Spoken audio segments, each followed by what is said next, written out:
consulting. Jadi belajar bareng ini sebuah forum belajar tentang apa lebih bahasanya adalah tentang bahasa psikologi seperti. Jadi nanti di sini akan ada satu fasilitator yang akan memfasilitasi belajar bareng. Materi di sini yang kurang pas menurut teman-teman, boleh sekali untuk disampaikan perspektif dari masing-masing. Jadi memang tujuannya kita memang untuk memperluas perspektif. Jadi dari satu materi nanti dibahas bareng-bareng di sini. Selain itu juga nanti kalau ada yang mau tanya-tanya, nah itu sangat boleh sekali. Jadi tidak harus menunggu dibuka sesi pertanyaan. Kalau nanti ada pertanyaan di tengah-tengah, sangat boleh langsung nanti bertanya. Boleh via chat di kolom di bawah, kolom chat, atau boleh juga di-unmute mic-nya langsung bertanya juga nggak apa-apa. Jadi kita ini forumnya bebas saja, seperti itu. Belajar bareng ini diselenggarakan oleh Motu, jadi sekalian sedikit berkenalan dengan Motu ya teman-teman. Jadi Motu ini adalah perusahaan rintisan di bidang konsultan. Jadi fokus kami ada 3 sebenarnya. Yang pertama itu di psikometri itu sendiri, jadi mulai dari bagaimana kita membuat alat tes, terus validasi alat tes. Jadi siapa tahu di sini yang di perusahaannya tes spesial untuk khususnya, nah, kita bisa kerjasama untuk membuatkan alat tesnya dari 0 sampai nanti jadi sampai maintenance juga kita bisa. Atau mungkin ada juga yang sedang bekerja di konsultan, nah, konsultan HR, terus ada alat tes yang perlu divalidasi, nah kita juga bisa memvalidasi alat tes tersebut. Seperti itu. Kemudian bisnis kami yang kedua ada mau ini kita training, baik training offline sebelum pandemi dan juga training online selama masa-masa seperti ini. Kemudian juga ada satu bidang lagi, ini bidang yang baru kami rintis juga, yaitu Motu Survey. Ini lebih ke survei internal organisasi. Jadi bagi teman yang di organisasinya butuh consulting, atau di web kami motu-consulting.com. Nah, di situ kita sedang membangun juga baru juga. Jadi siapa tahu ada masukan-masukan, nah itu kita sangat terbuka sekali. Nah, untuk belajar bareng kali ini akan dibersamai oleh internal Motu sendiri. Jadi kalau di belajar bareng 2 sampai 7 kemarin tuh kita dibersamai oleh pemateri dari luar, jadi teman-teman dari luar. Di sini kita akan dibersamai oleh internal Motu sendiri, yaitu Mas Azam. Nah, di Mas Azam ini ahli psikometri dari Motu. Perkenalan singkatnya, dia masuk psikologi UGM 2011, kemudian 2018 masuk S2 psikologi UGM juga untuk spesialisasi psikometri tentang alat ukur, dan kebetulan tesisnya dibimbing oleh ahli psikometrinya UGM juga. Jadi ada Pak Widu dan Pak Rahmat, tidak salah.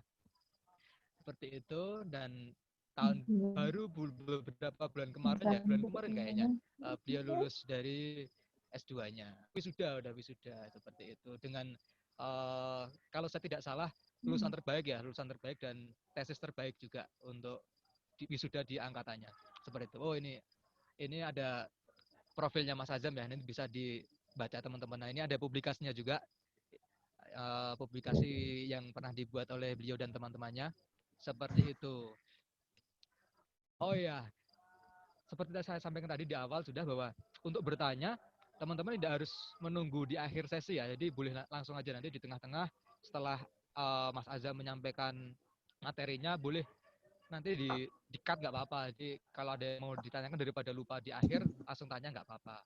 Dan juga nanti di akhir kami akan memberikan sambil lihat tunggu sebentar nih. Form evaluasi. Jadi karena berkaitan kan bisa memberikan evaluasi untuk perbaikan kami berikutnya, untuk belajar bareng berikutnya. Seperti itu perkenalan singkatnya. Sekali lagi terima kasih untuk udah bergabung di Selasa malam ini. Langsung saja, Mas Azam udah siap ya? Oke. Langsung waktu saya berikan ke Mas Azam. Untuk Mas Azam dipersilahkan.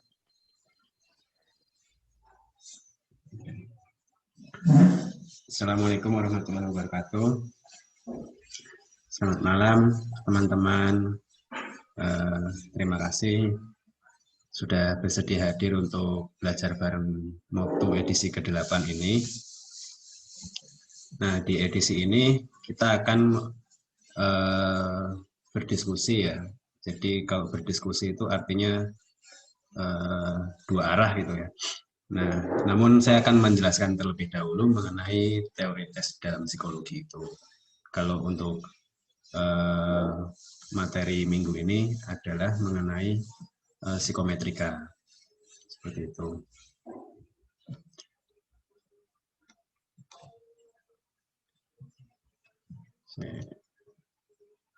Seperti yang sudah jelaskan Indro tadi, ini adalah profil saya. Nah, kemudian ini adalah penelitian saya, masih dalam proses untuk baru disubmit tapi belum dipublish. Sementara masih nunggu publikasi dulu.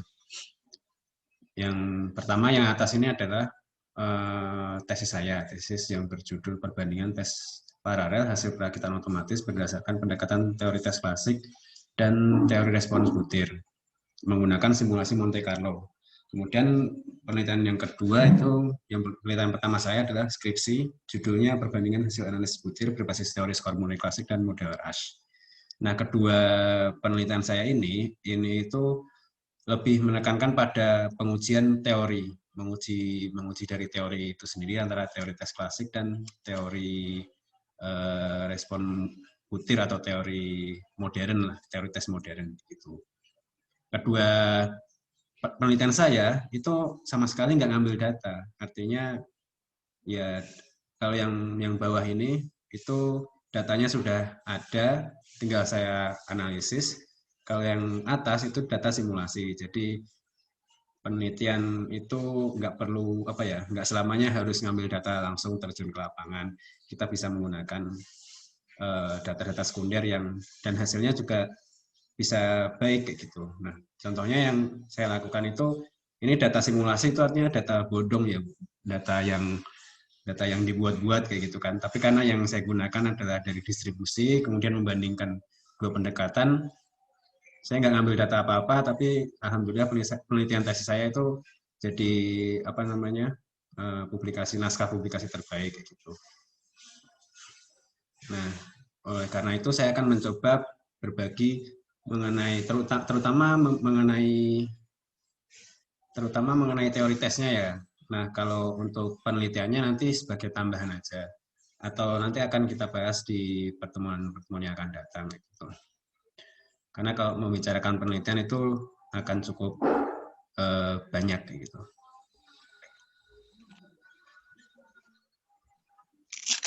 Nah, ini adalah pokok bahasan yang akan saya sampaikan pada malam hari ini. Sebelum membahas, suara saya terdengar dengan jelas ya? Oke. Nah, tadi Endro itu sepertinya jelas. Tadi kalau yang Mas Endro tadi sepertinya kurang keras gitu. Kalau saya berarti udah terdengar jelas kan ya? Oke. Saya lihat pesertanya ada senior saya juga nih, Mas Akmal namanya. Selamat malam Mas Akmal. Terus ada teman-teman. Malam Mas Azam. Iya, ini dengan saya di psikometri juga UGM. Waduh. Sekarang dosen. Oke, langsung saja untuk pokok bahasan yang akan kita bahas pada malam hari ini. Pertama, kita akan menjelaskan posisi teori tes itu dalam lingkaran pengukuran psikologi itu di mana gitu, dan perannya dia sebagai apa sih gitu, teori tes psikologi itu. Kemudian saya akan menjelaskan sedikit mengenai dua teori pengukuran yang populer dalam psikologi, yaitu teori tes klasik dan teori respon butir, sambil saya memperlihatkan tesis saya gitu kan, membahasnya langsung lewat penelitiannya itu. Kemudian saya akan menjelaskan mengenai keunggulan teori respon butir, kenapa sekarang itu pada lebih condong untuk menggunakan teori respon butir, terutama pada tes-tes yang performasi maksimal, itu kenapa kayak gitu. Kemudian ada contoh kasusnya, kalau dalam hal ini mungkin saya akan menjelaskan sedikit mengenai sistemnya SBMPTN yang menggunakan IRT itu seperti apa. Kenapa yang dulu yang menggunakan tes klasiknya itu nggak dilanjutkan lagi, itu kan pasti banyak alasannya. banyak kekurangannya dan banyak celah yang bisa diperbaiki. Kemudian saya akan sharing sedikit penelitian saya. Gitu. Oke. Nah, jadi kalau dalam psikometrika itu dalam hal melakukan konstruksi alat ukur atau menyusun alat ukur psikologi itu kira-kira alurnya seperti ini. Jadi pertama-tama dari suatu konstruk itu kita konstruk teori, dari konstruk teori itu kita akan menjabarkannya dalam aspek ya, kemudian atau dimensi atau faktor gitu. Kemudian dari aspek tersebut kita akan menjabarkannya dalam bentuk indikator. Kemudian dari indikator itu terbitlah yang namanya item. Nah, dari item-item itu kita mencoba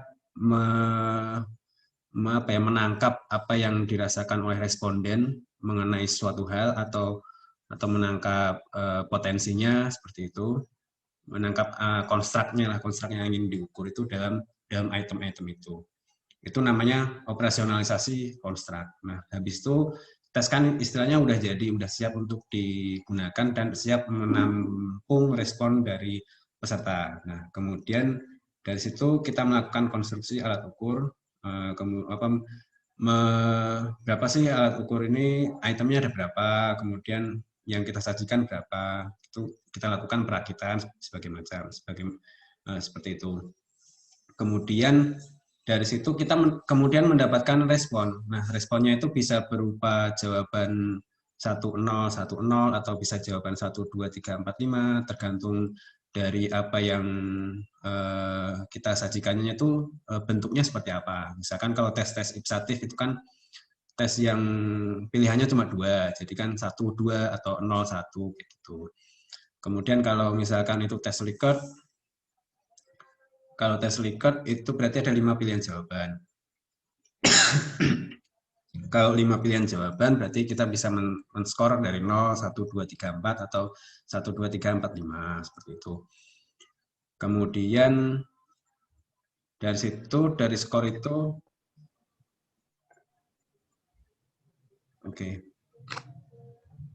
Nah, kemudian dari skor itu kita mencoba menginterpretasikan atau memberikan memberikan skor dari total apa yang dia kerjakan itu bisa menggunakan skor total, bisa menggunakan jadi bisa kita skor dari pertanyaan pertama sampai pertanyaan terakhir itu kita skor secara keseluruhan dapat skor berapa gitu. Kemudian atau bisa juga kita menggunakan norma standar, misalkan atau persentil, kayak gitu juga bisa. Nah, kemudian dari situ kita mulai melibatkan teori lagi. Nah, teori-teori itu ada teori pengukuran psikologi namanya. Nah, di teori pengukuran psikologi itu kita mengevaluasi apa yang sudah kita dapatkan dari skor tersebut. Mau kita apakan nih skornya ini gitu. Nah, teori itu sebagai dasar evaluasi alat ukur ya. Jadi itu turut menentukan kualitas alat ukur kita. Dari teori pengukuran itu kita bisa tahu properti psikometris butir dan properti psikometris tes. Kalau properti psikometris tes artinya tes ini apakah sudah secara properti psikometrisnya sudah baik atau belum. Sementara kalau properti psikometris butir itu apakah butir-butirnya sudah sesuai dengan apa yang tujuan pengukuran kita, atau apakah butir-butirnya itu baik atau enggak dalam membedakan kemampuan orang yang berbeda-beda gitu. Nah, teori pengukuran itu ada 2, yaitu teori tes klasik dan teori respons butir. Kalau teori tes klasik itu teori yang lebih dulu ada, itu udah berkembang sejak tahun 40-an. Sementara teori respon butir itu teori tes yang berkembang yang dikembangkan untuk melengkapi, istilahnya melengkapi kekurangan dari teori respon butir. Nah, sebenarnya teori respon butir itu apa sih? Dan pertama saya akan membahas mengenai teori tes klasik. Nah, di sini teori tes klasik itu disebut juga teori skor murni klasik, teori classical test theory atau classical true score theory, seperti itu sama saja. Nah, kemudian saya akan menjelaskan mengenai properti dari teori tes klasik. Jadi asumsi teori tes klasik. Nah, jadi kalau teori tes klasik itu asumsi pertamanya adalah skor yang kita dapat atau X merupakan penjumlahan dari true score ditambahin error. Jadi misalkan seseorang itu mendapatkan IQ, misalkan nilai IQ-nya 110 atau nilai ujiannya mendapatkan 110 itu atau 100 kayak gitu kan, di situ itu ada kandungan errornya gitu. Jadi tidak skor yang tampak itu tidak merupakan skor yang true atau skor T itu true score atau artinya skor yang sebenarnya sesungguhnya gitu. Nah, di dalam itu nilai itu terkandung error, dan error itu bukan merupakan kesalahan dari peserta dalam menjawab itu. Misalkan kayak gini, error itu bukan incorrect ya, beda ya. Artinya misalkan siswa ini menjawab 5 tambah 5, dia menjawab 9, itu kan artinya dia salah menjawab, tapi bukan error. Kalau error itu bisa kalau dijabarkannya sebagai error yang struktural dan error yang tidak atau random error. Nah, kalau random error itu bisa jadi karena mungkin dia ngantuk, mungkin karena pagi kelelahan dan sebagainya, kayak gitu tuh mengurangi skor yang aslinya. Misalkan terus skor dia itu 90, tapi karena ngantuk jadi berkurang jadi 80 yang tampak gitu. Artinya ada 10 error gitu. Sementara kalau error yang berkaitan dengan sistematis lah, namanya bukan struktural tapi sistematis error, itu mungkin berkaitan dengan misalkan alat tesnya itu susunan katanya kurang baik sehingga salah dipahamin atau kunci jawabannya salah kayak gitu.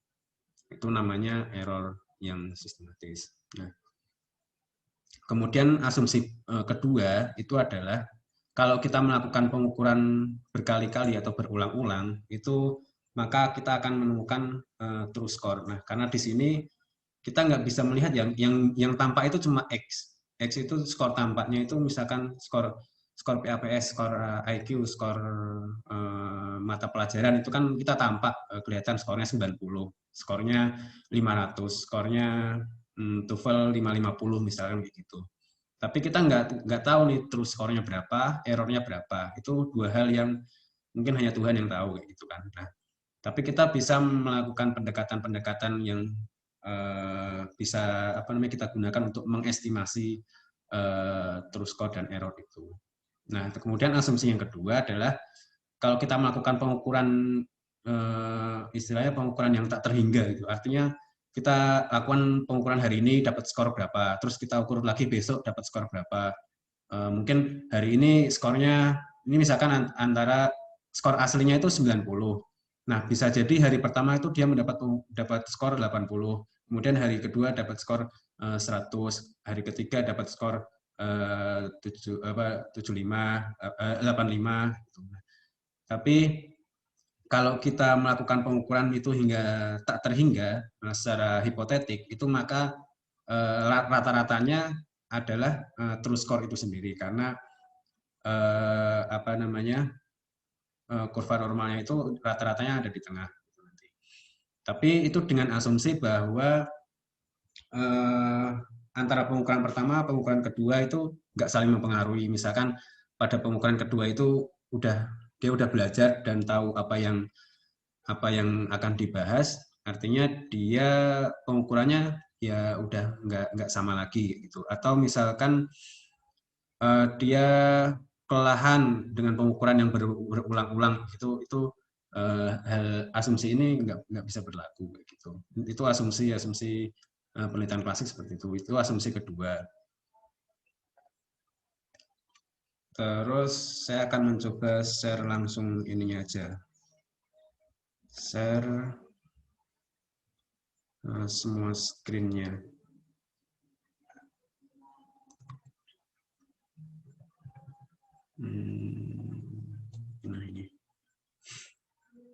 Kelihatan kan ya? Yang ini adalah tesis saya yang ini. Nah, CTT atau teori tes klasik atau classical test theory itu sangat populer gitu digunakan karena dapat dilakukan dengan mudah, sederhana, kemudian sampel kecil itu bisa gitu. Ini asumsi pertama yang tadi bahwa X merupakan penjumlahan dari true score dan error. Kemudian X jika melakukan pengukuran akhir terhingga maka kita akan mendapatkan skor yang skor murni. Nah, artinya kalau kita sudah mendapatkan true score ini, kita bisa menyimpulkan atau menginterpretasikan orang yang melakukan tes itu. Jadi misalkan kita mendapatkan true score-nya 90, artinya dia memiliki kemampuan ya segitu kayak gitu. Kalau kita hanya mendapatkan X-nya itu kan kalau mau menginterpretasikan kan harus memikirkan dulu itu masih terkandung errornya atau enggak gitu. Bisa jadi yang skornya 90 itu aslinya 80 kayak gitu. Tapi kalau kita udah mendapatkan true score itu kita berani menyimpulkan bahwa skor itu beneran skornya dia. Nah, terus skor itu cuma bisa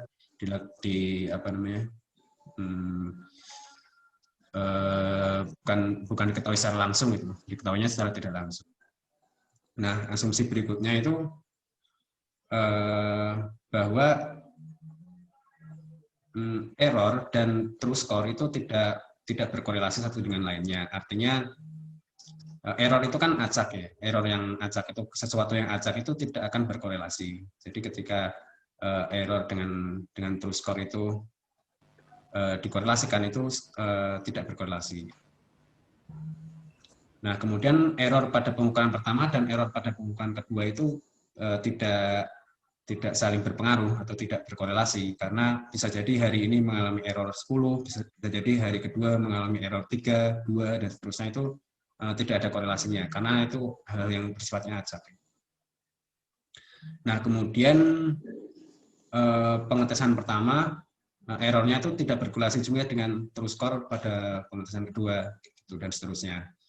Nah, dari situ tuh si Allen dan Yen ini bukan sih sebenarnya dari pakar-pakar teori tes klasik itu kemudian menyimpulkan bahwa error itu variansnya dapat diketahui. Artinya kalau kita mengetahui varians error, artinya kita mengetahui derajat ketidakreliabelan dari suatu pengukuran.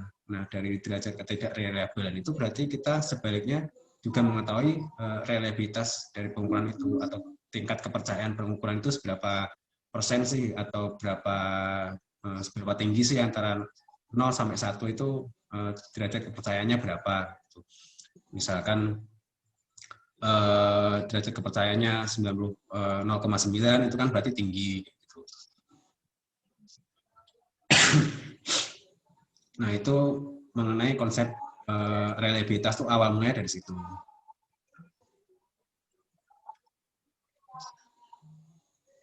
Nah, reliabilitas itu bisa dilakukan dengan menggunakan tes paralel atau bisa juga dilakukan dengan metode tes ulang, tes retest, atau bisa juga dengan menggunakan single trial. Nah, kalau tes paralel, screenku putus, Po.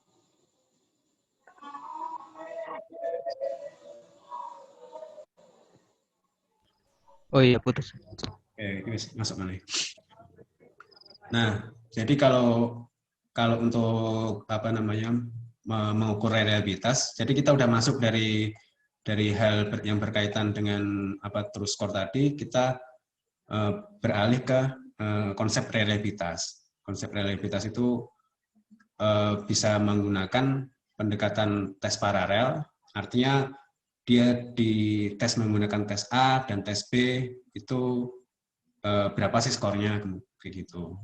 Nah, kalau korelasinya tinggi, artinya tes kita memiliki reliabilitas yang tinggi.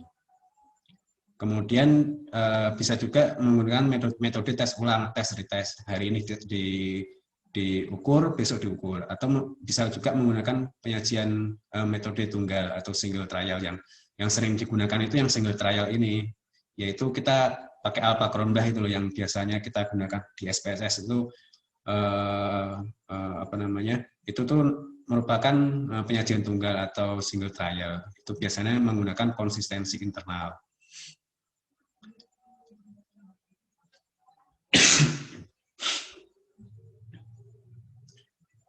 Nah, kemudian saya akan membahas mengenai properti butir dalam CTT. Nah, kalau oke, saya coba men-share yang ini tadi.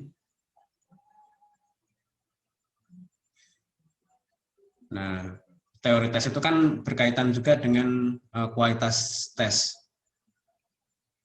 Internetku nggak stabil. Stabil nggak ya? Nah, kalau pendekatan teori tes klasik, jadi dari teori tes itu kita bisa melihat properti dari tes itu sendiri untuk menentukan kualitas tes. Nah, yang kalau properti tes itu reliabilitas. Kemudian properti butirnya dia diskriminasi, taraf kesukaran, dan keberfungsian distraktor. Itu kalau pendekatan teori tes klasik. Nah, kalau yang IRT nanti akan saya bahas lebih lanjutnya. Sementara kalau untuk menentukan kualitas tes itu, kedua pendekatan itu, baik CTT maupun IRT itu juga harus mempertimbangkan yang namanya validitas. Tapi validitas yang konsep terbaru itu merupakan suatu hal yang sifatnya proses dan terus-menerus. Bukan hanya pada saat penyusunan alat tes, tapi pada saat penyajian tes, misalkan Mas Endro itu menyajikan tes kepada 10 orang, itu harus disajikan apakah itu tes itu disajikan secara klasikal atau secara satu persatu, itu harus dilihat dari manualnya. Gitu. Terus instruksinya seperti apa, itu harus dibaca sesuai dengan instruksi atau manualnya.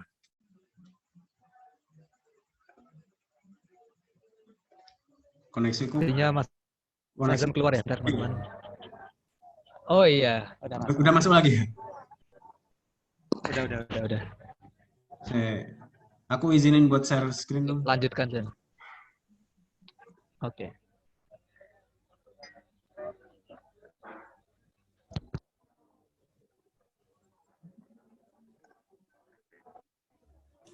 Sudah. Screen, oke. Ini udah tampil lagi. Oke. Nah, kalau validitas itu merupakan proses yang tidak hanya pada saat pengembangan tes, tapi juga pada saat pengadministrasian tes dan pemeliharaan tes itu merupakan suatu proses untuk yang menentukan validitas tes, validitas pengukuran. Nah, kemudian untuk dari butir-butirnya kita bisa melihat daya diskriminasi butir, kemudian bisa melihat taraf kesukarannya, bisa melihat keberfungsian distraktornya. Nah, dari butir-butir yang daya diskriminasinya baik atau kurang baik, kemudian taraf kesukarannya tinggi atau rendah, keberfungsian distraktornya itu berfungsi dengan baik atau tidak, itu turut menentukan kualitas tes itu sendiri.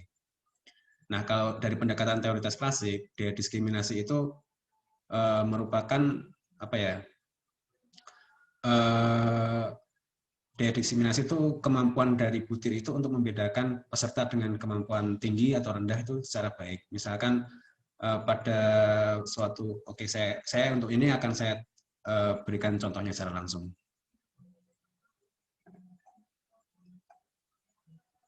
Nah, di sini ini merupakan salah satu tes yang sangat populer di Indonesia.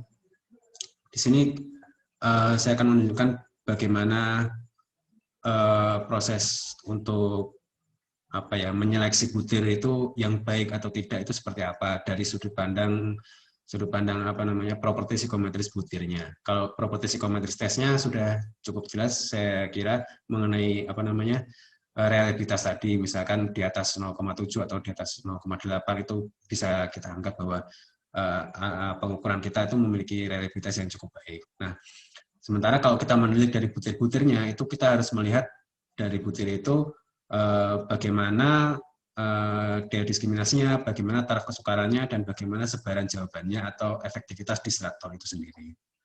Pertama kita akan membahas mengenai taraf kesukaran butir. Taraf kesukaran butir itu merupakan probabilitas berapa persen sih yang menjawab benar gitu. Kalau dalam teori tes klasik, yang paling kiri ini, misalkan. Nah, tapi masalahnya di sini adalah bahwa butir dengan kesulitan semakin tinggi itu kan bergerak dari 0 sampai 1.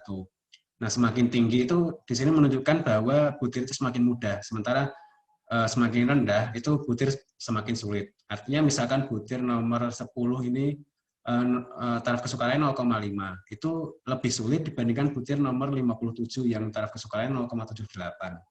Jadi semakin mendekati 1 artinya butir semakin mudah karena persentasenya itu 1 atau 100% orang dapat menjawab gitu. Sementara butir dengan taraf kesukarannya 0,1 itu artinya hanya 10% yang bisa menjawab.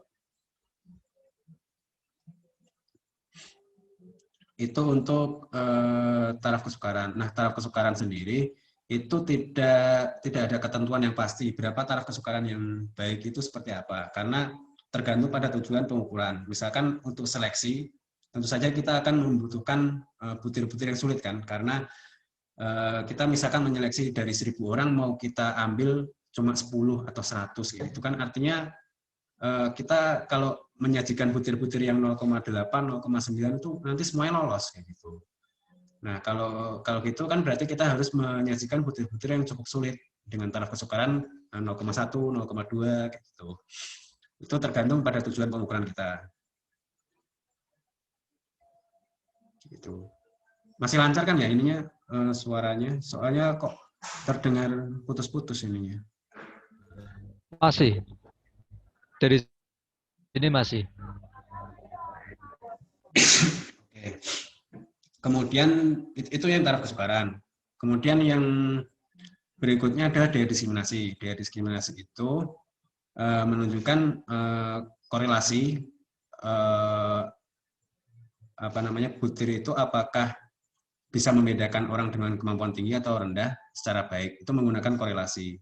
Korelasi item dengan total atau item total corrected item total correlation. Jadi item itu dikorelasikan dengan skor total. Itu korelasinya seberapa gitu. Artinya kalau korelasinya tinggi itu menunjukkan bahwa daya diskriminasinya baik. Nah, kalau dari teori-teori yang sudah ada dari bukunya Pak Azwar dan sebagainya itu anggapannya adalah yang PBIS ini, poin biserial itu daya diskriminasi artinya. Artinya kalau daya diskriminasi ini di atas 0,3 itu sudah cukup baik, artinya sudah dapat membedakan orang dengan kemampuan tinggi dan orang kemampuan rendah. Artinya kalau poin biserialnya ini di atas 0,3, orang yang kemampuan rendah akan salah menjawab butir itu, dan orang yang kemampuan tinggi akan benar menjawab pada butir itu. Kayak gitu.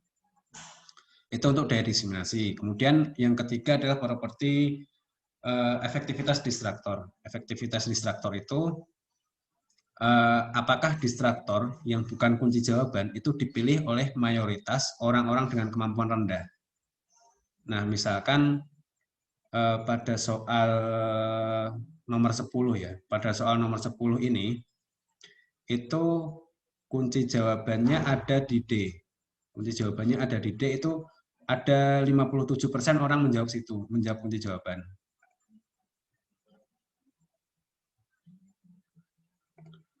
Nah, efektivitas distraktor itu seberapa tersebar sih orang-orang yang gagal menjawab benar itu tersebar secara merata di opsi A, B, C, dan E. Untuk soal nomor 10 ini ada 1% orang dari istilahnya dari 100 itu ada 1 orang yang menjawab opsi A. Kemudian ada 9 orang yang menjawab opsi B, ada 8 orang yang menjawab opsi C, 57 orang menjawab opsi yang benar, yang E ada 24 orang. Nah, di sini yang kurang baik adalah opsi A, karena opsi A hanya dipilih oleh 1 orang.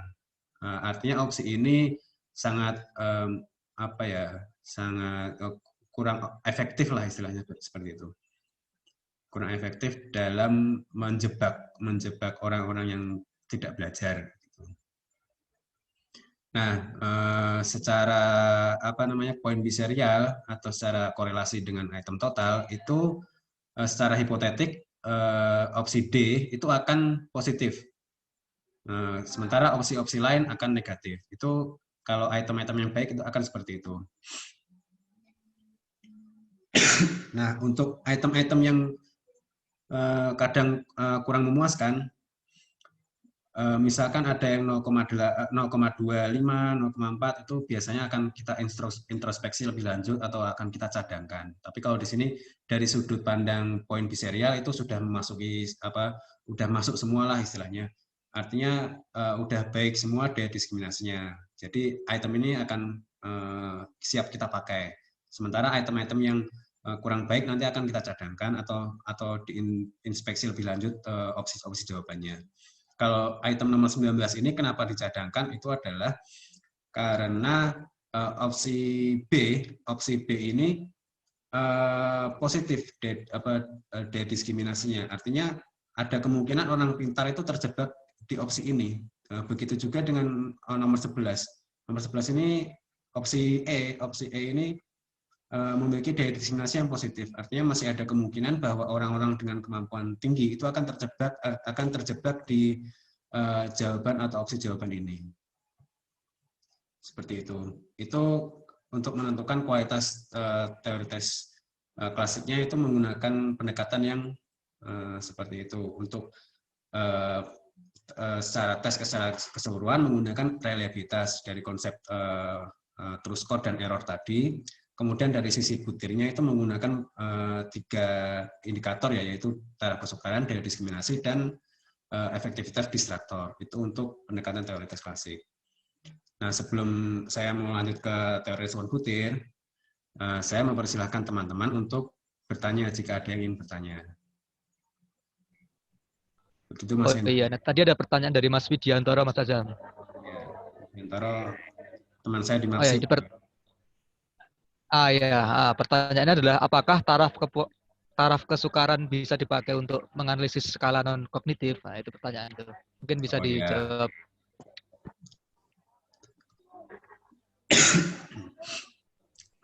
Ya, taraf kesukaran bisa dipakai untuk menganalisis butir skala non kognitif. Nah, kalau taraf kesukaran sendiri memang sebenarnya itu lebih sesuai jika digunakan untuk tes-tes yang sifatnya performance maksimal atau tes-tes yang kognitif ya. Karena akan kita gunakan untuk menganalisis mengenai kemampuan peserta ini seberapa tinggi atau membandingkan peserta itu menggunakan butir-butir yang taraf kesukaran yang beragam gitu. Nah, kalau di skala non kognitif itu kita menyebutnya sebagai butir itu tingkat persetujuannya itu sebesar apa gitu. Artinya kalau butir ini gampang banget disetujuin, itu kan butir yang cenderung kurang baik juga gitu. Jadi misalkan saya suka ya kalau saya skala non kognitif kan mungkin mengenai kepribadian gitu loh. Misalkan saya suka makan 3 kali sehari, itu kan butir yang gampang banget disetujuin itu karena rata-rata orang akan makan 3 kali sehari itu. Misalkan dikasih pilihan sangat tidak sesuai, netral, sesuai, dan sangat sesuai. Itu artinya akan banyak banget orang yang memilih sangat sesuai karena rata-rata orang itu ya akan makan 3 kali sehari. Kalau normalnya seperti itu. Nah, butir-butir yang kayak gitu itu tidak bisa menunjukkan kita tidak mendapatkan informasi, hampir tidak mendapatkan informasi apapun pada butir itu karena semua orang menjawab iya atau semua orang menjawab tidak. Seperti itu. Bagaimana Mas Widiantoro? Atau ada mau menambahkan lagi?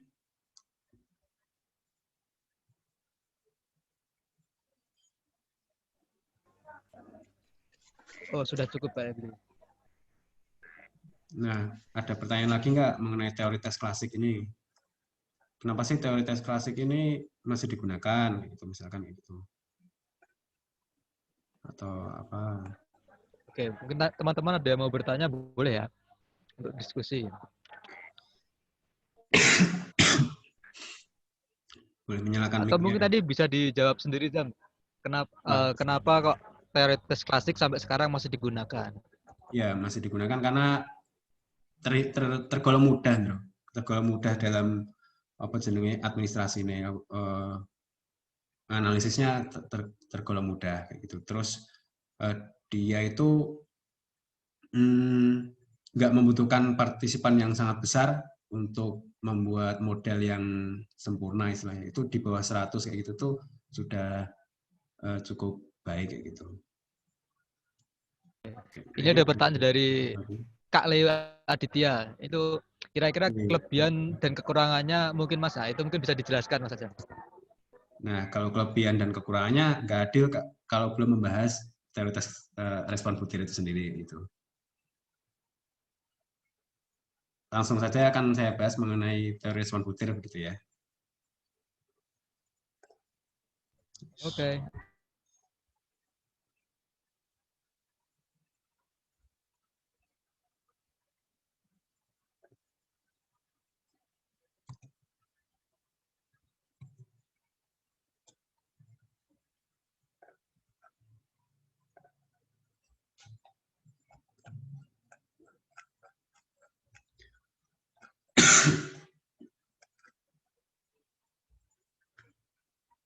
Nah, kalau teori respon butir sendiri merupakan teori teori sifat laten atau bisa disebut juga item response theory atau teori tes modern kayak gitu. Itu memang awalnya dikembangkan guna memperbaiki keterbatasan dari teori tes klasik itu. Karena dapat memberikan hasil pengukuran yang lebih linear, kemudian memberikan estimasi yang tepat, dapat mengatasi data yang hilang. Nah, ini merupakan kekurangan dari teori tes klasik itu tidak dapat mengatasi data yang hilang atau missing data. Artinya ketika ada data yang tidak lengkap, itu teori tes klasik tidak bisa melakukan estimasi. Kemudian dapat mendeteksi adanya misfit atau ketidaktepatan model. Dan apa namanya teori respon butir itu independen antara objek ukur dan instrumen ukurnya.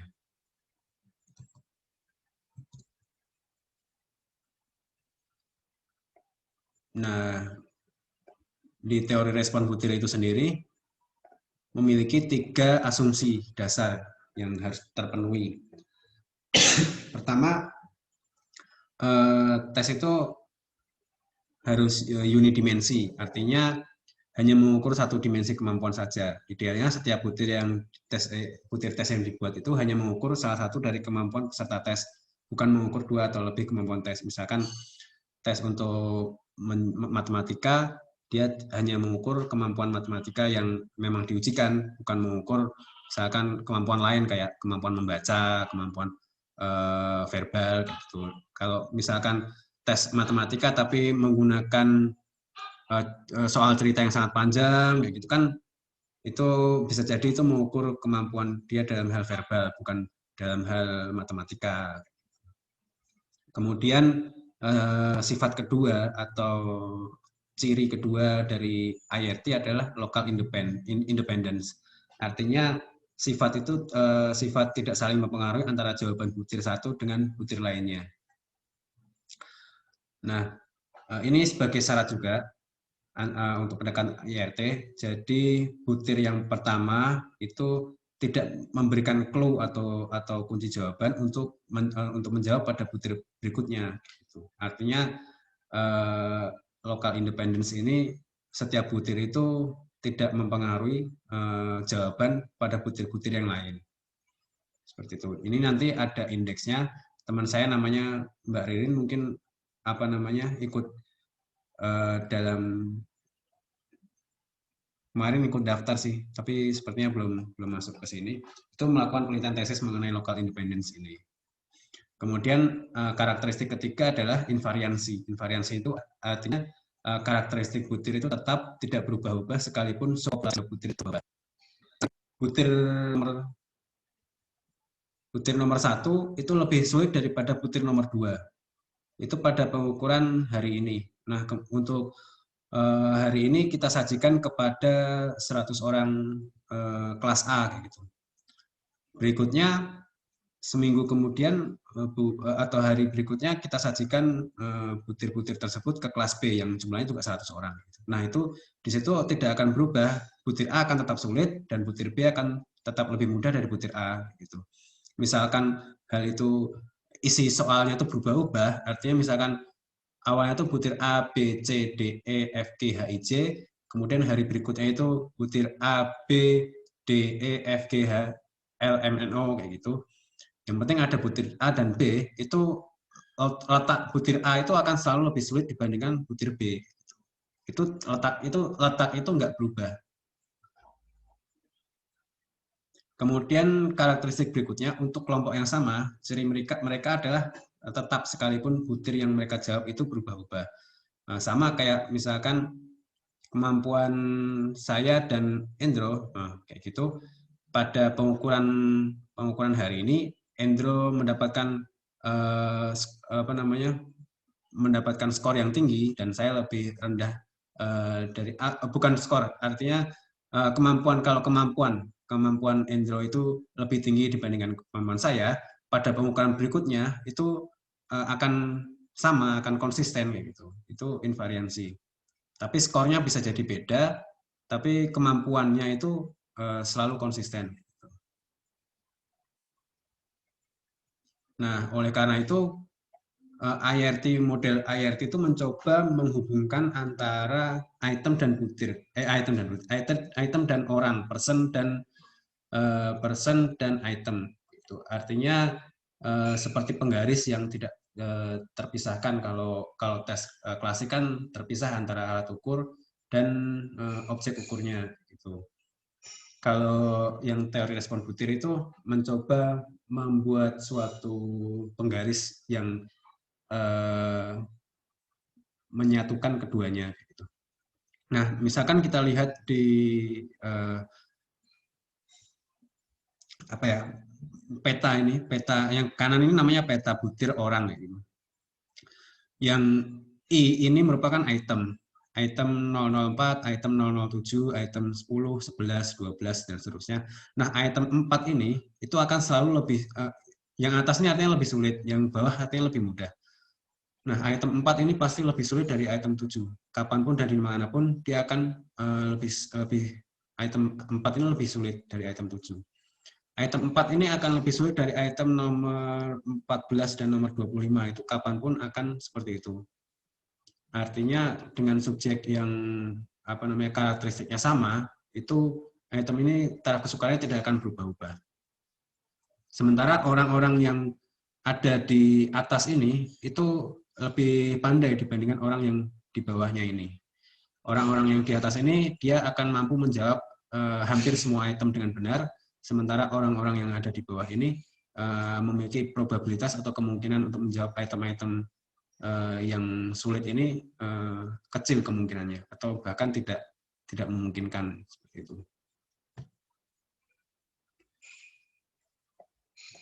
Nah, saya akan melanjutkan mengenai asumsi itu asumsi dasar dari IRT tadi, kemudian model dari IRT dan test information function. Nah, model dari IRT ini dia melihat dari karakteristik butir ya, kayak ini tadi. Nah, yang kayak gini. Jadi melihat dari disimulasi taraf kesukaran dan tebakan semu. Nah, untuk model IRT 1PL itu merupakan yang hanya mempertimbangkan taraf kesukaran, model IRT 2PL itu mempertimbangkan taraf kesukaran dan disimulasi, kemudian model IRT 3PL atau parameter logistik itu melibatkan semuanya. Itu digunakan untuk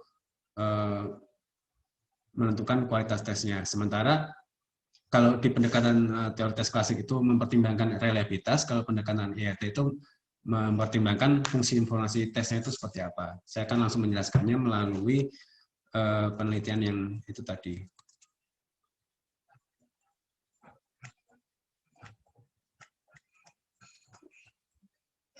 Ini untuk model logistik satu parameter. Kalau grafiknya ini kelihatan kan ya? Oke, gambar 1.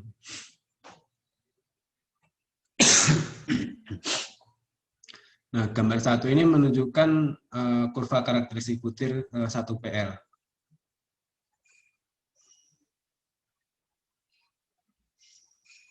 Cek kurung, Mas Andro? Kok ngonku pedot-pedot ya?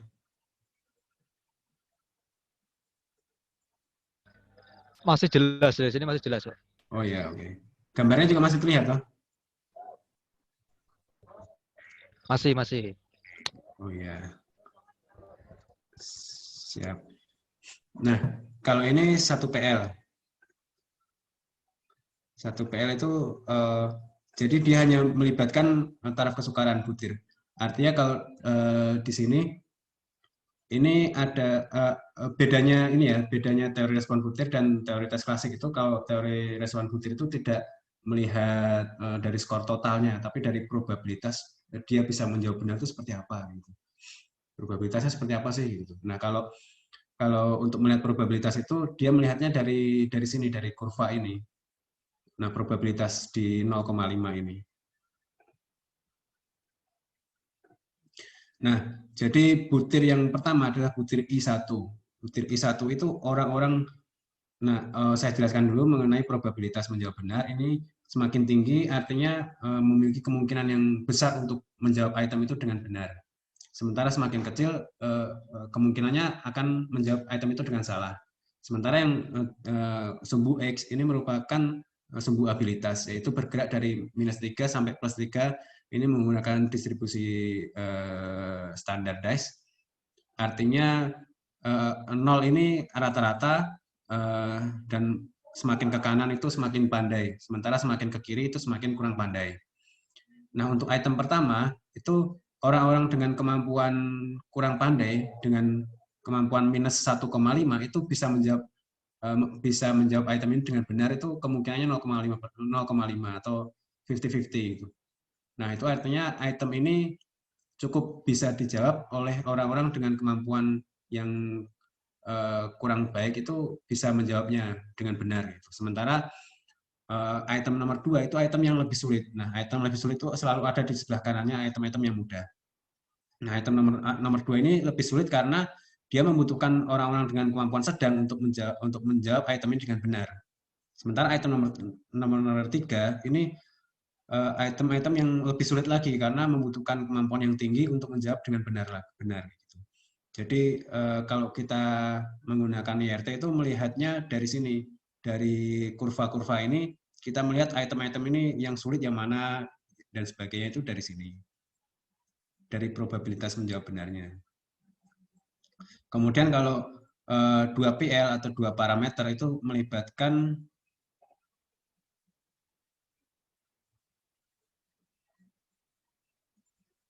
oke, itu nanti jawab lagi nanti. Kemudian 2 PL itu melibatkan diskriminasi dan taraf kesukaran. Nah, kalau taraf kesukaran sudah saya sebutkan tadi. Kemudian yang berikutnya adalah daya diskriminasi atau bisa juga dibilang sebagai slope atau kemiringan.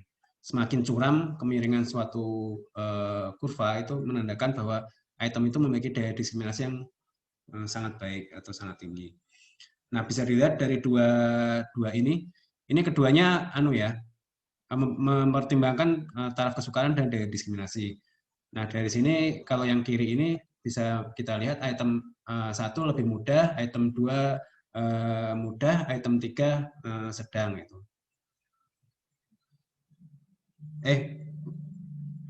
Salah. Kalau secara taraf kesukaran, item 1, 2, 3 ini sama, taraf kesukarannya sama karena ada di sini, probabilitasnya ada di sini nih.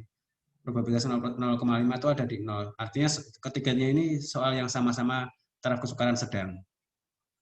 Taraf kesukarannya sama, namun daya diskriminasinya beda. Nah, daya diskriminasi itu semakin dia slope-nya ini semakin curam, itu semakin daya diskriminasi semakin baik. Sementara slope-nya itu tidak atau landai itu artinya daya diskriminasinya kurang baik. Nah, kalau dia curam seperti ini, kita tuh dapat menyimpulkan bahwa orang dengan kemampuan -1 atau orang dengan kemampuan kurang baik itu akan gagal menjawab soal ini. Namun orang dengan kemampuan 1 itu udah pasti, hampir pasti bisa menjawab itu dengan benar itu. Ini lihat item nomor I3 ini. Itu dengan orang yang kurang pandai itu udah pasti hampir salah, dan orang yang pandai itu hampir pasti benar gitu. Karena kemungkinannya tinggi banget nih, hampir mendekati 1. Sementara kalau item I1 ini, item nomor 1 ini, kan bisa kita lihat ini landai banget kan. Kalau landai banget ini artinya orang dengan kemampuan sangat rendah sekalipun itu memiliki kemungkinan yang cukup tinggi. Artinya kemungkinannya mendekati 0,3. Sementara orang yang sangat pandai sekalipun itu kemampuan probabilitas menjawab item itu dengan benar itu sedang gitu. Jadi kurang dapat membedakan lah gitu. Artinya orang pandai nggak pandai itu sama-sama memiliki kemungkinan untuk menjawab item itu dengan benar. Gitu. Nah, sementara kalau bisa dibilang item dengan daya diskriminasi sempurna itu hampir sempurna itu seperti ini. Namun kadang hal seperti yang di B ini juga kurang baik juga. Karena orang-orang dengan kemampuan 1,1 lah istilahnya itu udah pasti salah dalam menjawab item ini. Tapi orang dengan kemampuan 2 udah pasti benar. Artinya sangat bisa membedakan itu. Apalagi orang-orang dengan kemampuan -3, -2, -1 itu udah hampir pasti nggak ada kemungkinan menjawab item itu dengan benar. Sementara kalau orang dengan kemampuan 2 atau 3 itu udah pasti hampir pasti benar menjawab itu. Itu untuk daya diskriminasi seperti itu. Sementara karakteristik berikutnya adalah ini tebakan semu. Nah, ini tebakan semu ini yang tidak tercover sama teori tes klasik ya. Jadi gimana sih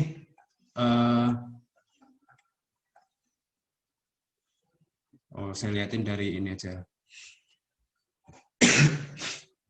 Gimana sih peluang menjawab benar itu untuk semua golongan gitu loh. Kalau kita melihat di atas ini, dari item 1, item 2, item 3 ini, lihat yang paling kiri ini adalah merupakan probabilitas menjawab benarnya atau tebakan semu. Jadi kalau item 1 ini orang dengan kemampuan -3 sekalipun memiliki peluang menebak. Semua orang kan punya peluang untuk menebak, tapi untuk peluang menebak dengan benar itu kan kadang tergantung butirnya. Misalkan butir itu memberikan clue atau jawaban di pertanyaan itu ada clue jawaban dan ada di opsinya gitu kan. Itu berarti kan kemungkinan untuk menjawabnya tuh tinggi gitu, untuk menebaknya tinggi gitu. Nah, seperti item nomor 1 I1 ini dia tuh peluangnya tuh cukup tinggi untuk menebak gitu. Jadi 0,25. Kayak agak putus-putus. Putus-putus.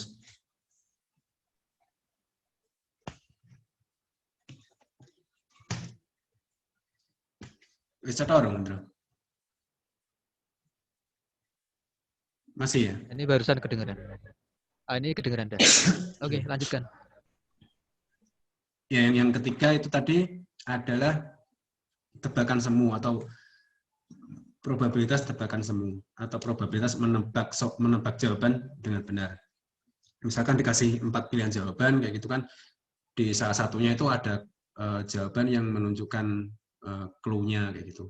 Nah, item nomor I1 ini tuh cukup mempunyai clue yang tinggi. Artinya kemungkinan menebak benar itu cukup tinggi, sekitar 0,3, 0,2, 0,25 gitu. Sementara item nomor I2 dan I3 itu hampir tidak mempunyai kemungkinan menebak dengan benar. Itu untuk properti butirnya dari teori respon butir itu seperti itu.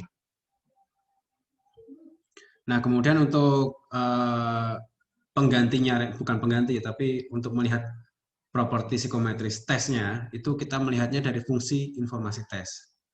Fungsi informasi tes itu menunjukkan seberapa baik tes itu disajikan atau memberikan informasi mengenai pengukuran itu sendiri. Saya perlihatkan fungsi informasi tes ini seperti ini. Ini tergantung pada tujuan pengukuran. Kalau tujuan pengukurannya untuk seleksi, maka fungsi informasi tesnya harus dapat memberikan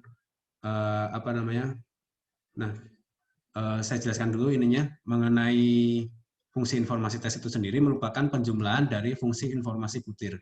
Jadi kalau misalkan butirnya itu ada 1, 2, 3, 4, 5, maka dijumlahkan kelima butir ini menjadi suatu fungsi yang disebut fungsi informasi tes.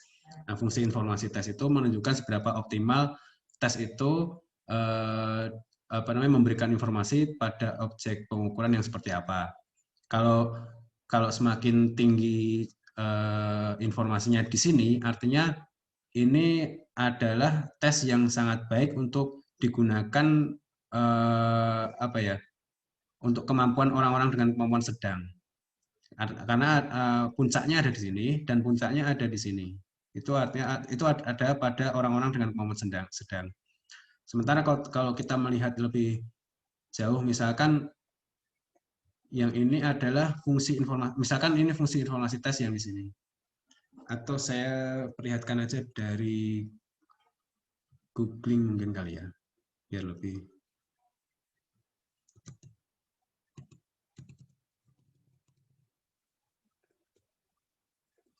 Bisa di search test information function.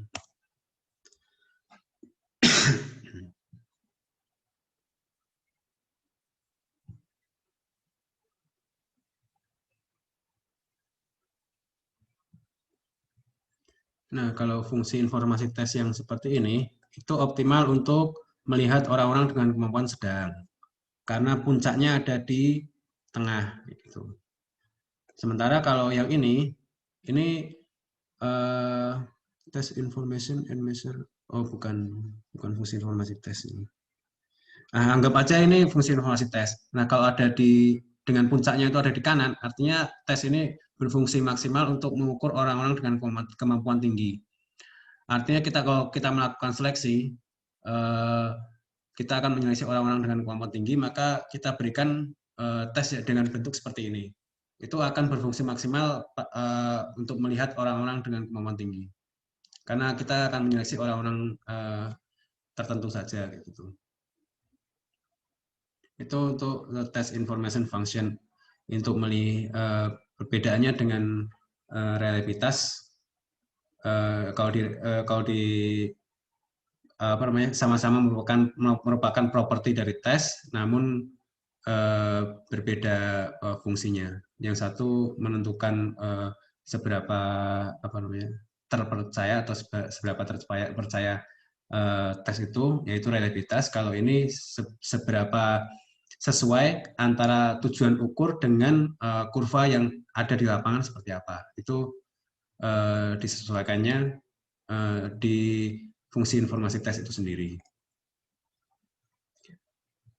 Kemudian saya akan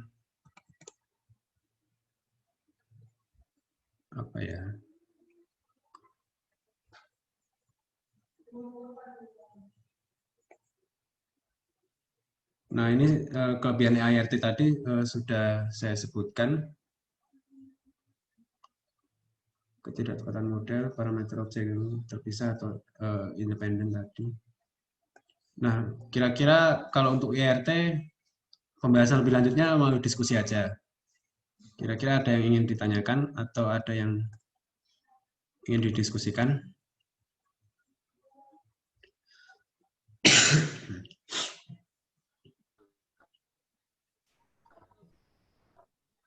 Bro? Bisa mulai diskusi.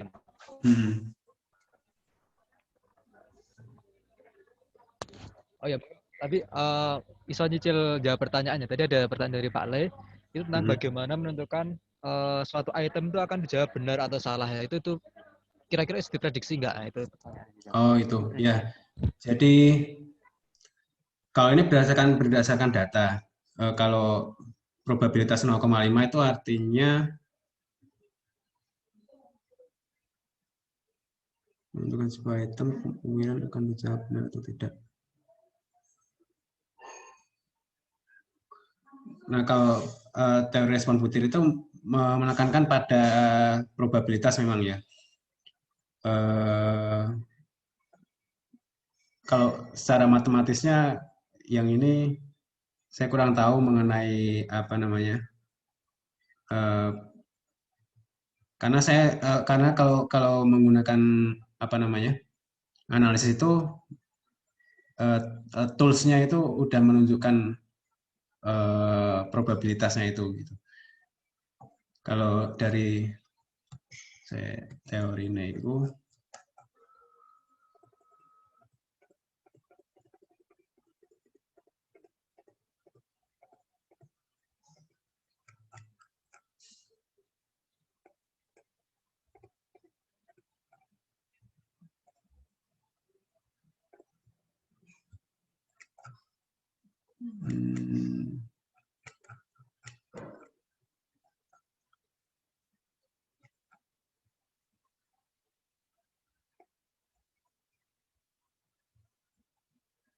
mana ya?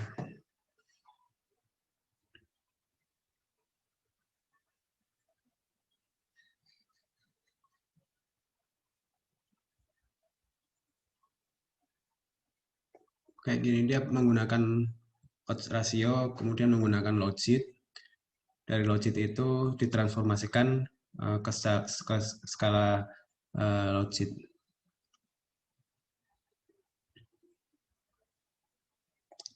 Kalau ini bisa juga menggunakan dari populasi yang kita ambil data itu berapa orang yang ini namanya probabilitas empirik.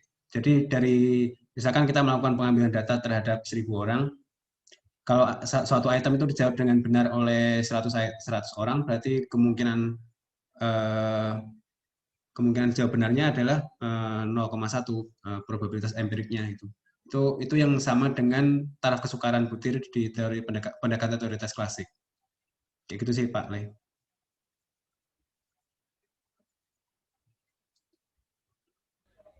Mungkin kalau Pak Le ada diskusi langsung bisa Ya, Pak Le unmute mic nggak mungkin. apa-apa loh. Kemudian Secara kalau pengalaman beliau secara empiris. Monggo Pak Le. Artinya kedua pendekatan ini sama-sama membutuhkan uji coba ya. Artinya yang di IRT pun sebenarnya probabilitas itu bisa kita pegang setelah diuji cobakan, bukan kemudian tanpa uji coba terus kita bisa menentukan bahwa item ini punya probabilitas sekian gitu. Oh iya, betul. Itu berdasarkan data empirik atau dari pengambilan data. Bahkan kalau untuk misalkan SBMPTN itu taraf kesukaran dari diskriminasi itu benar-benar empirik. Jadi benar-benar dari populasi orang yang mengerjakan SBMPTN. Artinya bukan berdasarkan taraf kesukaran itu bukan berdasarkan data dari uji coba, tapi memang dari data empiriknya peserta kayak gitu, dari peserta. Misalkan ada 1 juta orang mengerjakan SBMPTN gitu ya. Yaitu item itu berapa persen orang yang bisa menjawab, yaitu menunjukkan taraf kesukaran item itu. Gitu. Nanti dipetakan dalam. Ada perbedaan nggak kira-kira? Perbedaan apa?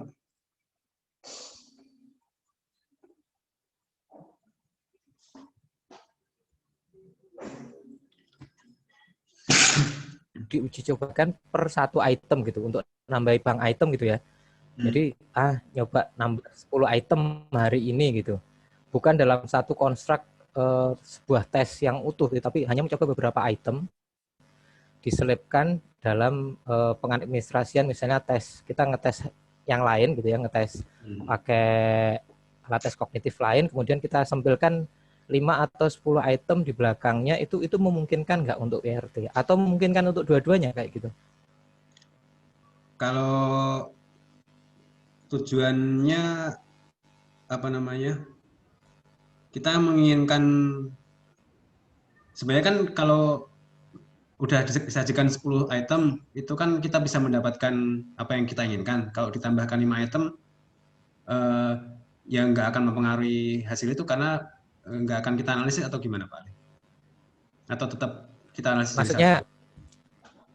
Maksudnya kebutuhan, ada 2 kebutuhan berbeda sih ya. Nek di kita membuat dari nol, itu kan mungkin akan disajikan secara utuh dua-duanya ya, baik pendekatan IRT maupun yang pendekatan klasik. Nah, untuk kebutuhan menambah bank item gitu misalnya, Kan kadang-kadang untuk tes kognitif itu kita punya item-item baru untuk apa ya? Untuk menambah Betul. ini apa namanya? Jenis tes, bukan jenis apa istilahnya nggak tahu, tapi Ya, kadang-kadang banknya itu bank item itu harus ditambah gitu dikembangkan. kan, diupdate gitu, dikembangkan.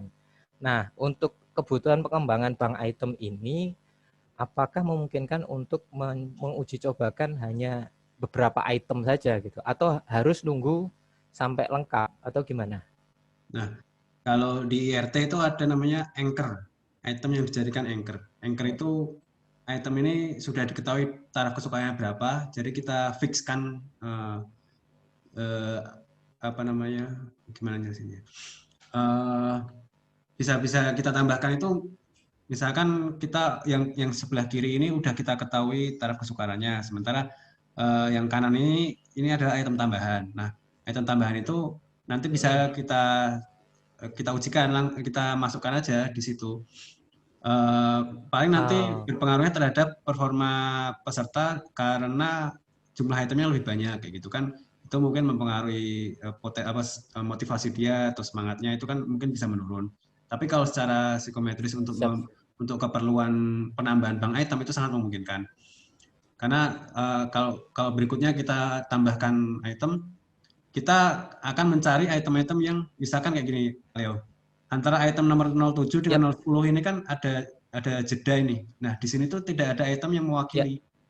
Nah, tidak ada item yang dengan taraf kesukaan segini. Nah, kita harus bagaimana membuat item dengan taraf kesukaan seperti itu. Nah, itu coba kita bikin item yang lebih sulit dari item nomor 10, tapi yang lebih mudah dari item nomor 7 kayak gitu. Nah, habis itu dibuat, kemudian kita uji cobakan aja gitu. Seperti itu, sangat memungkinkan kalau di IRT.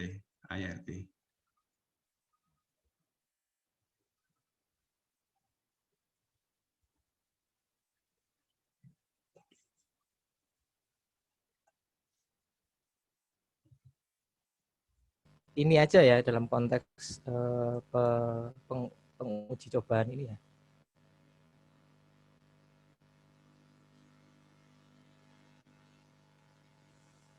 Wah, sinyalku ora patek HP. Siap. Itu ya apa-apa dah.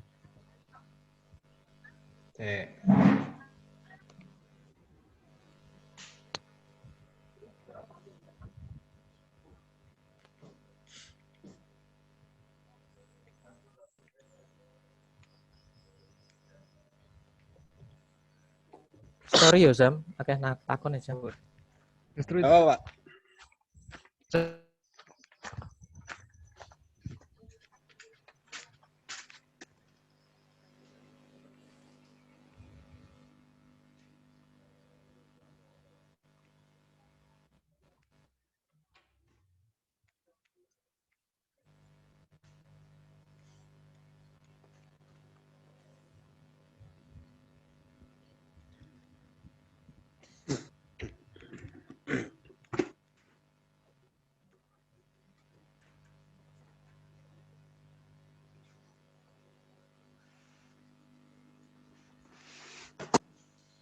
Oh. Sekarang kayaknya udah lebih jelas deh ini. Monggo.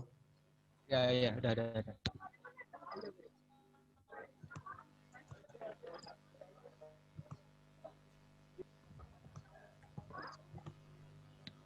Nah. Tadi sampai mana nggih, Pak Leo? sampai mana nggih? Santai wae. Ini pertanyaannya adalah sebenarnya pembedanya di apa ya di sisi ini, di sisi item ini antara yang pendekatan klasik sama yang IRT. Nah, tak lihat kan praktek di lapangannya kan hampir sama ya. Hampir sama artinya ini diuji cobakan dulu, baru kemudian kita analisa, kita lihat datanya masing-masing item seperti apa gitu kan. Iya. Kalau untuk memang ini pada saat analisis, jadi baru terlihatnya pada saat analisis gitu. Taraf kesukaran dan daya diskriminasi itu keduanya memiliki dasar penggunaan yang berbeda. Yang satu menggunakan probabilitas, yang satu menggunakan empiris gitu. Lebih seperti itu sih, Pak. Siap. Jadi bisa tak simpulkan, bisa misalnya ya untuk yang klasikal ini data empiris itu keluarnya adalah sukar atau mudah atau sedang gitu ya. Sedangkan di IRT itu bisa muncul skor gitu. Probabilitasnya berapa gitu dari rentang 0 sampai 1 tadi ya. Oh, keduanya kalau skor bisa outputnya bisa keluar. sama-sama skor ya. Karena kalau yang klasik itu kan dari 0 sampai 1 itu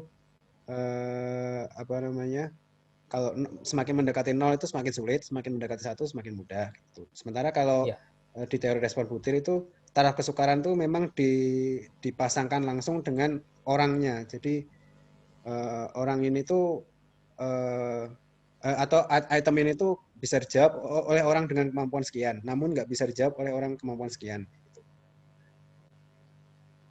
Nah, misalkan kemampuan itu atau skala itu dijabarkan dalam distribusi normal atau standar deviasi normal itu antara -3 sampai +3 kayak gitu. Nah, kalau item-item sulitnya itu kita mendapatkan skor atau mendapatkan setelah pengukuran itu item ini taraf kesukarannya 2,1 item 04 ini. Itu artinya item yang sangat sulit. Itu hanya orang-orang dengan kemampuan 2,4 yang bisa menjawab gitu. Orang-orang dengan kemampuan di bawah itu hampir tidak memiliki kemungkinan untuk bisa menjawab dengan benar gitu. Artinya yang pendekatan item respon ini mensyaratkan untuk disandingkan dengan alat ukur yang sudah mapan ya. Bukan disandingkan dengan alat ukur yang mapan, tapi menyandingkan orang dengan item itu secara langsung gitu. Jadi bukan terpisah. Artinya kan kita harus tahu orang ini masuk kategori pinter atau enggak kan, sehingga bisa menentukan bahwa, maksudku gini, di proses uji coba itu harus misalnya kita untuk tes kognitif ya kita uji cobakan orang ini dengan tes IQ, sehingga kita harus tahu IQ-nya dulu dalam populasi itu, kemudian kita baru menguji cobakan item, sehingga kita tahu untuk item satu misalnya gitu ya? Iya, gitu kan? Bukan. Dua-duanya sama-sama menggunakan ya data yang empirik, tapi skor total atau gimana? Ya, keduanya sama-sama menggunakan data empirik, tapi yang teori tes klasik itu data empiriknya berupa kemudian skor total itu. Sementara kalau teori respon butir itu tidak semata-mata menggunakan skor total karena orang yang nah ini akan saya jelaskan mengenai contohnya ini, Pak. Oh, siap. Yang kenapa menggunakan SBMPTN itu menggunakan teori respon butir gitu. Salah satunya karena orang yang bisa menjawab 10 item dengan 10 item sulit dengan benar, yang kayak gini. Orang yang menjawab katakanlah 10 soal sulit dengan benar, skornya sama dengan orang yang menjawab 10 soal mudah dengan benar. Artinya dia nggak peduli soal itu susah atau mudah, kalau benar dapat skor 4, kalau salah dapat -1, kalau nggak menjawab dikasih 0 kayak gitu kan, kalau SBMPTN kan kayak gitu. Jadi ada punishment dan ada reward. Nah, kalau di sini itu orang-orang yang bimbel itu biasanya disuruh dikasih strategi bagaimana menjawab atau bagaimana spekulasi kayak gitu. Diajarinya seperti itu, bukan diajari untuk menjawab item itu dengan benar atau menjawab item itu sesuai dengan kemampuannya gitu. Nah, dari sini kan kita bisa lihat bahwa yang poin kedua ini kurang adil karena saya menjawab misalkan dari belakang itu kan soal yang susah-susah gitu kan. Itu 10 soal susah itu tak jawab benar kayak gitu. Waktunya udah habis. Sementara teman saya ada yang menjawab 10 soal dari awal gitu benar. Kemudian yang belakang-belakang itu salah semua. Nah, poinku sama dia sama-sama dapat skor 40 gitu kan. Tapi kalau di teori tes klasik itu nggak bisa memfasilitasi perbedaan antara aku dan temanku tadi. Sementara kalau di teori respon butir itu setiap item yang taraf kesukaran lebih tinggi itu poinnya itu istilahnya lebih tinggi daripada item dengan taraf kesukaran yang lebih rendah. Seperti itu.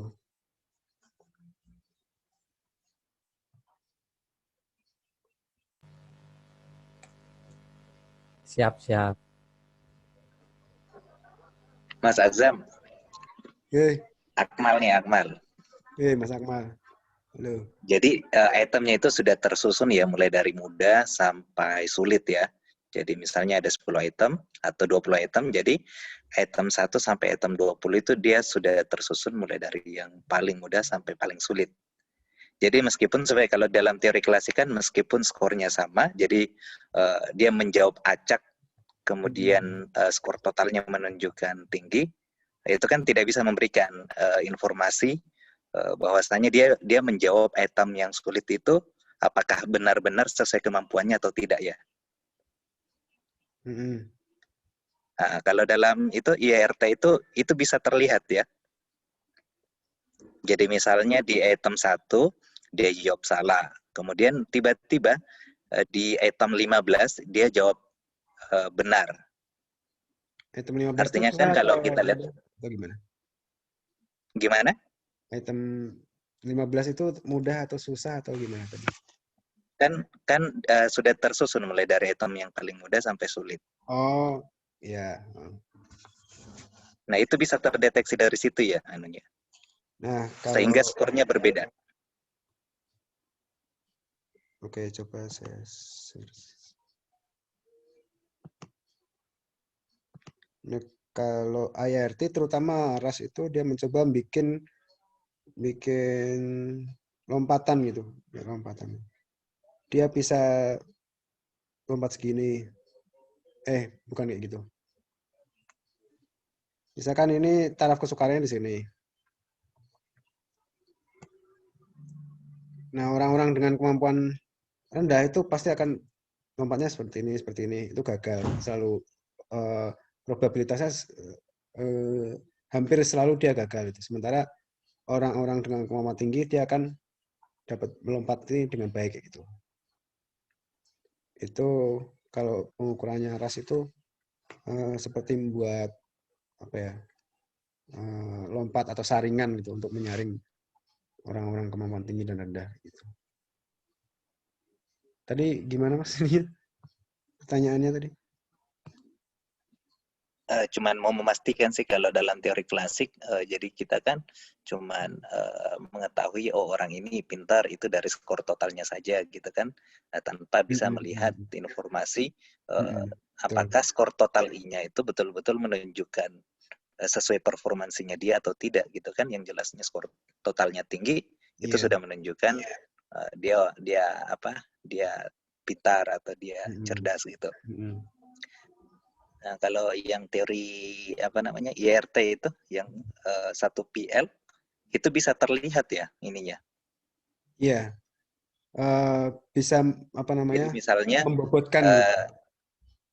jadi misalnya di item 1, item mudah gitu. Dia menjawab salah gitu. Kemudian di item sulit dia menjawab benar gitu. Nah, ada individu yang lain di item dia secara runut itu menjawab dengan benar gitu, mulai item 1, item 2 sampai item dan seterusnya itu dia konsisten menjawab dengan benar gitu. Itu skornya beda. Skornya maksud saya gini, skor totalnya sama tapi pola jawabannya yang beda. Iya, nanti outputnya akan berbeda. Tapi itu akan membuat alat ukur kita juga kurang baik karena kenapa dia bisa menjawab item-item yang sulit, namun item yang mudah nggak dijawab, itu kan jadi tanda tanya juga. Karena misalkan probabilitasnya tadi yang apa sih namanya? Yang di item map-nya tadi, itu kan kalau item yang sulit, item yang orang-orang dengan kemampuan tinggi itu bisa menyelesaikan item sulit, pasti bisa menyelesaikan item yang mudah gitu. dia memiliki peluang yang sangat tinggi untuk bisa menyelesaikan item mudah itu dengan benar kayak gitu. Artinya kalau misalkan akan menjadi tanda tanya gitu, kan apakah soal ini memiliki parameter C atau parameter tebakan semuanya yang tinggi atau bagaimana, itu nanti bisa dianalisis lebih lanjut kayak gitu, Mas. Nah, kalau misalnya ini pertanyaan yang berbeda, Mas.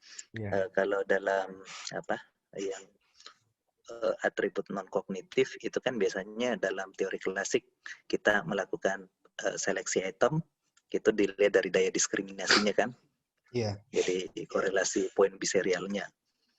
Nah, kalau di dalam itu IRT itu kan kita cuma melihat taraf kesukaran. Nah, gimana relevansinya antara atribut non kognitif dengan taraf kesukaran itu? Untuk taraf kesukaran, seperti yang saya bilang tadi, kalau untuk properti yang non kognitif itu lebih menunjukkan pada ini sih, yang teoritis klasik ya, lebih menunjukkan pada seberapa item itu disetujui, itu seberapa kuat, seberapa besarnya kemungkinan untuk disetujuin.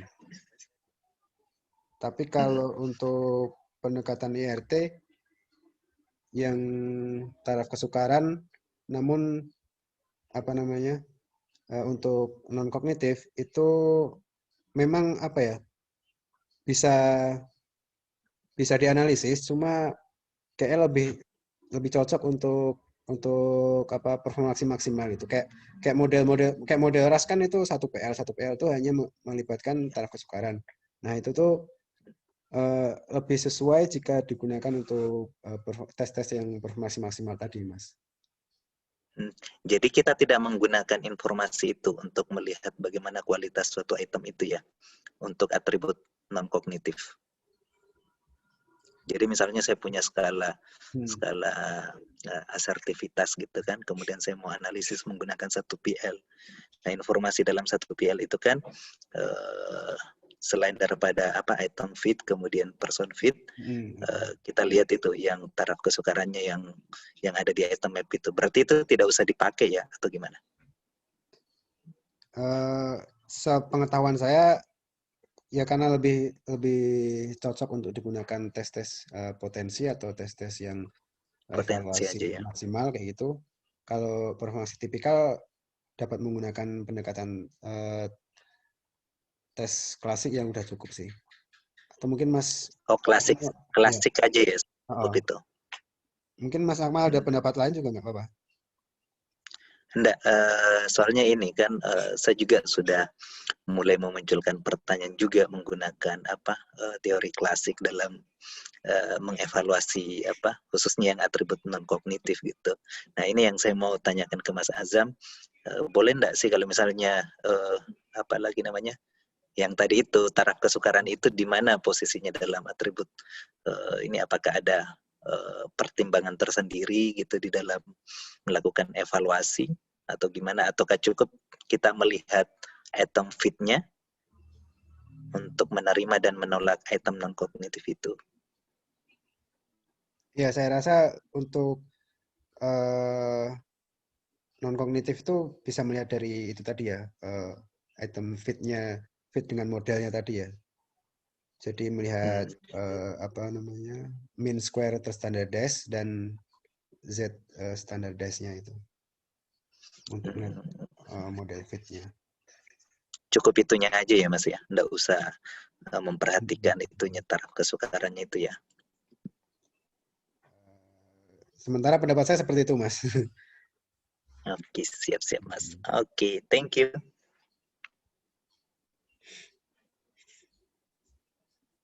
Baik, terima kasih Mas Akmal dan Mbak Lea. Mungkin ada teman-teman lain yang mau berdiskusi, boleh sekali. Semisal ada.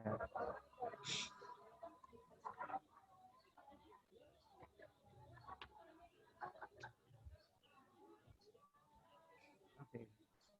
Kalau sambil nunggu mungkin masih ada nanti yang mau didiskusikan bagi teman-teman. Untuk kali ini mungkin nanti bisa dibantu juga untuk evaluasi ya, evaluasi untuk kami sih. Bagaimana nanti proses belajar barengnya, nanti bisa